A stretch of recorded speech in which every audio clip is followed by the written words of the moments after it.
Hey everyone, and welcome to Level Up English Podcast. I'm Samantha, and it's great to have you here. Our mission is simple. Don't just learn English, learn in English. That's right, and today we're kicking off a two-part series on a true Grandmaster of thinking, Charlie Munger.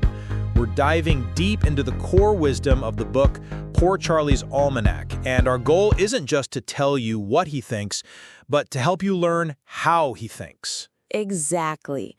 Charlie Munger is Warren Buffett's partner, but he's much more than that. He's an architect of thought. He provides the frameworks that have guided Berkshire Hathaway's incredible success. So in this first episode, we're going to build the foundation. We'll explore Munger's essential toolkit for thinking clearly and making smart decisions. Let's start with the problem Munger sees in the world. He has this wonderful phrase, for a huge mental trap, the man with a hammer tendency. Samantha, you know the saying. To the man with only a hammer, every problem looks like a nail. It's such a powerful image. It is, and Munger says this isn't a small issue. It's a disaster in professional and personal life. Think about it. A surgeon is trained to solve problems by cutting. So when presented with a borderline case, what's their bias? To operate. A marketing expert sees every business problem as a branding or advertising challenge. They're not necessarily wrong, but their view is severely limited.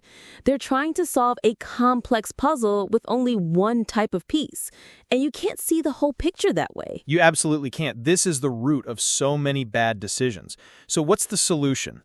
This brings us to Munger's single most important idea, building a latticework of mental models. Okay. That's the core concept we introduced earlier. Let's really break it down. What does a mental model look like in practice, and how do we build this lattice work? Let's simplify it. Think of it as your mental toolkit. A mental model is a big, powerful idea from a major discipline that you can use to understand the world. And the lattice work is about having a whole collection of these tools from different disciplines in your toolkit, not just one hammer. Munger's favorite example of this in action is analyzing Coca-Cola. Oh, this should be interesting. How would Munger analyze a simple soft drink using different models? He wouldn't see it as just a business. He'd see it through multiple lenses. First, psychology.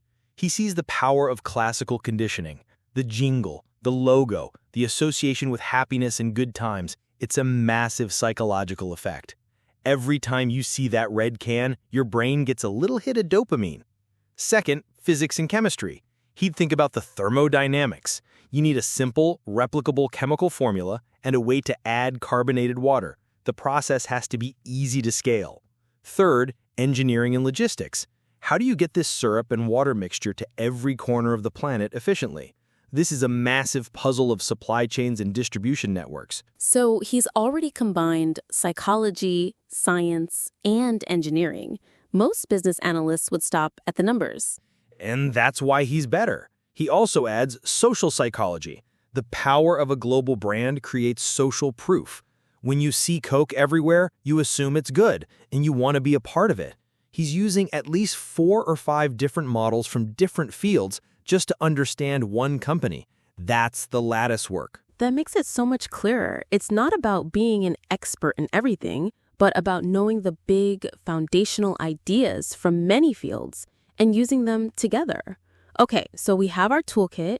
What's the first practical tool we can pull out of it? The simplest and perhaps most powerful tool is inversion. We talked about it, but let's go deeper with a really practical example. Imagine you're planning a family vacation. Okay, the normal way to think is, how did I make this the best vacation ever? I'd plan fun activities, find a nice hotel, book good restaurants. Now, let's invert. Instead of asking how to make it great, ask, what would absolutely ruin this vacation? Oh, that's easy. Losing our passports, the kids getting sick, running out of money, missing our flight, terrible weather the whole time. Exactly. And once you've listed all the potential disasters, what do? You start planning to prevent them. You make copies of your passports. You buy travel insurance. You set a strict budget. You leave for the airport extra early. You pack raincoats and board games. Wow. By focusing on avoiding the negative, I've actually created a much more robust and likely successful plan.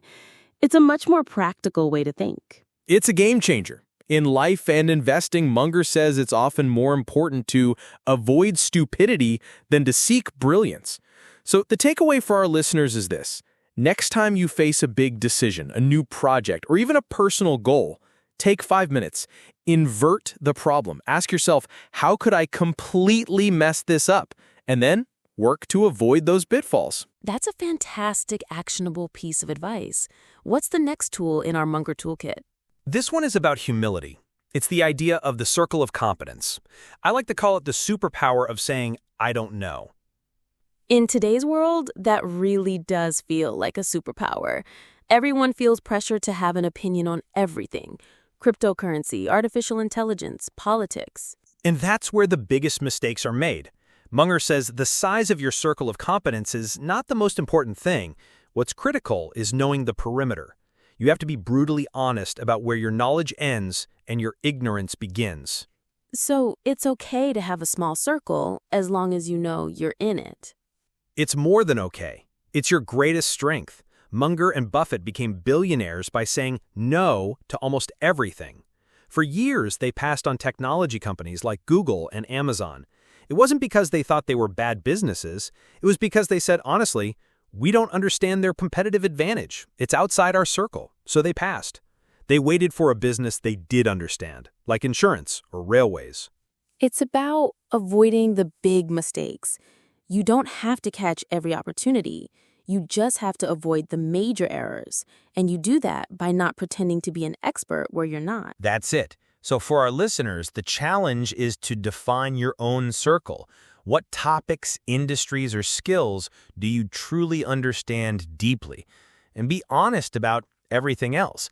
Have the courage to say, this is too hard for me, or I don't have an opinion on that because I don't know enough. That simple phrase will save you from a world of trouble. This is incredibly insightful. So we've built a powerful mental framework today. First, we solve the man with the hammer tendency by building a latticework of mental models, a diverse mental toolkit. Then, we use inversion as our go-to tool for clarity, focusing on avoiding failure to ensure success. And we operate with humility, staying strictly within our circle of competence and having the wisdom to know what we don't know. These aren't just clever tricks. They are the pillars of a rational mind. They form an operating system for better decision-making. And it's the perfect setup for our next episode because even with the best operating system, our mental software is full of bugs. Exactly. Next time, we'll dive into those bugs. We'll explore Munger's list of the common psychological biases that cause smart people to do foolish things. It's the other half of the puzzle. And that's a wrap for today's episode. Thank you so much for tuning in and starting this journey with us. Don't forget to check out the show notes on your podcast app or on our website for a full transcript and a list of all the key vocabulary from today's discussion. If you found this episode helpful, the best way to support the show is to hit follow or subscribe and leave us a quick review. It really helps new listeners discover us. Until next time, keep learning and keep growing. I'm Samantha, and this has been the Level Up English Podcast.